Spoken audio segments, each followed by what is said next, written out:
अगर आपने कभी भी किसी से मोहब्बत की है ना, तो हमारा चैनल ज़रूर सब्सक्राइब कीजिएगा और हाँ, इस बेल आइकन पे प्रेस ज़रूर कीजिएगा। हमारी वीडियोस के अपलोड होते ही आपको नोटिफिकेशंस मिल जाया करेंगे। एक कहानी है एक लड़के की, जो एक लड़की से बेपनाह मोहब्बत करता था, मगर उसे वो लड़की नहीं मिली। उसे पाने के लिए लड़के ने अपनी जान तक दी, मगर वो बच गया। इसमें लड़की और लड़के का नाम हाइड रखा हूँ, क्योंकि लड़के ने कहा था। ये कहानी है एक गरीब लड़के की, जिसके पिता एक ऑटो रिक्शा चलाते हैं। ये कहानी बड़ी है, इसलिए इसे 2 पार्ट में बनाऊंगा। दूसरा पार्ट जल्द ही मिल जाएगा। तो आइए आपको कहानी बताता हूँ। ये कहानी है लड़के की तरफ से। उस टाइम मेरी एज 15 और मेरी गर्लफ्रेंड की 14 थी। और उस टाइम मैं 7th में था और वो 9th क्लास में थी। मेरे पापा ऑटो चलाते हैं और वो भी उसी ऑटो में आती थी। तो अब स्टोरी स्टार्ट करता हूँ। मैं जब 6th क्लास में था तो मैंने उसे फर्स्ट टाइम उसे छुट्टी में देखा, और जिस दिन देखा मेरी रातों की नींद उड़ गई। दिन रात सिर्फ उसकी ही याद करता रहता। एक दिन वो बात कर रही थी पापा से कि मेरा बर्थडे आने वाला है, तो क्या आप मेरी फ्रेंड्स को मेरे घर छोड़ सकते हैं। उसी टाइम हमारे एग्ज़ाम चल रहे थे और जो उसकी फ्रेंड थी उसे मैं जानता था।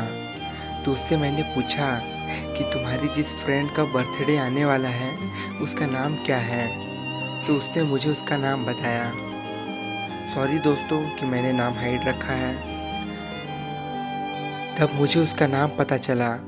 फिर शायद मेरी फ्रेंड ने उसे बता दिया कि वो आपको पूछ रहा था। तो छुट्टी में हम ऑटो से घर जा रहे थे, तभी उसने पूछा कि तुम्हें कैसे पता कि मेरा बर्थडे आने वाला है। जब उसने ये पूछा तो मुझे बहुत गिल्टी फील हुआ।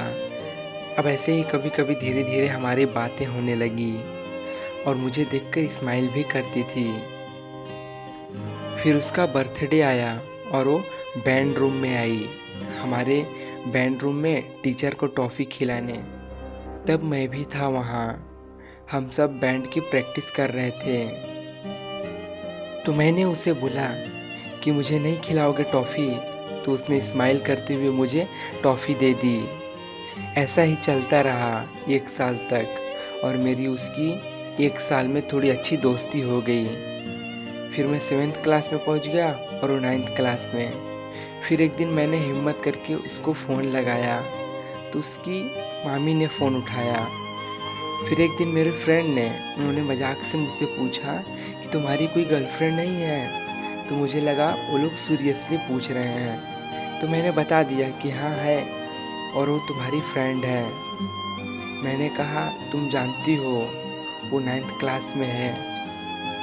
उसने कहा हाँ मैं जानती हूँ, मेरी दीदी की क्लासमेट है, और उसे नहीं पता था कि मैं उसे लव करता हूँ।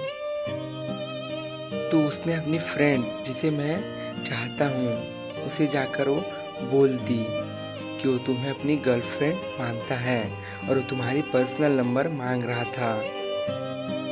तो अगले दिन मैं बेंच के ऊपर बैठा हुआ था, तभी वो आई अपनी फ्रेंड के साथ। जैसे ही बुलाया तो मेरा दिल धक धक करने लगा और फ्रेंड्स पीछे से शोर करने लगे, भाभी जी करके। मैं और भी इनोसेंस हो गया। और उसने मुझसे पूछा कि ये सब क्या चल रहा है, तुम मेरे बारे में बात करते रहते हो, मेरा नंबर मांगते रहते हो। मैंने कहा ऐसा कुछ भी नहीं है। उसने कहा पक्का। मैंने कहा पक्का। उसके बाद मैं उसके प्यार के लिए और भी पागल होता गया। फिर मैं क्लास में भी हरकत करने लगा, कहीं उसके ऊपर गाना गाता तो कभी उसका नाम सबके सामने बोर्ड पर लिखने लगा। मैं प्यार में इतना कॉन्फिडेंट हो गया था कि टीचर से भी डर नहीं लगता था। फिर जैसे जैसे मेरी हरकत बढ़ती गई उसे पता चलने लगा। फिर मुझसे कुछ बोला तो कुछ नहीं, पर उसे गुस्सा तो बहुत आ रहा था और मुझे उस पर बहुत प्यार आ रहा था। उसने अपने दोस्तों से कहा एक दिन उसके दोस्तों ने मुझे छुट्टी में घेर लिया और मेरी लाइफ फिल्मी हो गई। उनमें से एक गुंडा था, उसे मुझे मारने की पड़ी थी, तो मुझे स्कूल से बाहर ले जाने लगा मारने के लिए। तो मैंने मन में सोचा, आजा बेटा, वैसे भी बहुत दिनों में कुश्ती भी नहीं की, आज इस बेटा को एक असली गांव का हाथ दिखाता हूँ। लेकिन उसके कुछ दोस्तों ने रोक लिया था, उसे कहने लगे जाने दे, और वो चुप कर देख रही थी। फिर अगले दिन मैंने अपने सभी दोस्तों से पूछा कि यार, मैं तो उसे खुश करना चाहता था, और वो गुस्सा हो गई।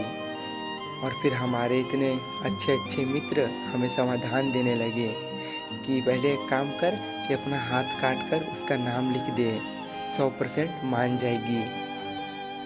भैया हाथ काट लिया उसी टाइम, और उस टाइम हम थोड़े बहुत फेमस भी हो गए थे। उसको पता चल गया। छुट्टी में उसने बुलाया और कहा कि अपना हाथ दिखाओ। मैंने अपना हाथ दिखाया और सोचा कि मेरे दोस्तों का नुस्खा जो है वो काम आ जाएगा, लेकिन सब कुछ उल्टा पड़ गया। उसने कहा कि उसे कोई फ़र्क नहीं पड़ता और प्लीज़ तुम ये सब मत करना, और फिर वो वहाँ से चली गई। इसके बाद की कहानी मैं अगले पार्ट में बताऊंगा, तो मुझे आशा है कि इसका दूसरा पार्ट आप ज़रूर देखिएगा।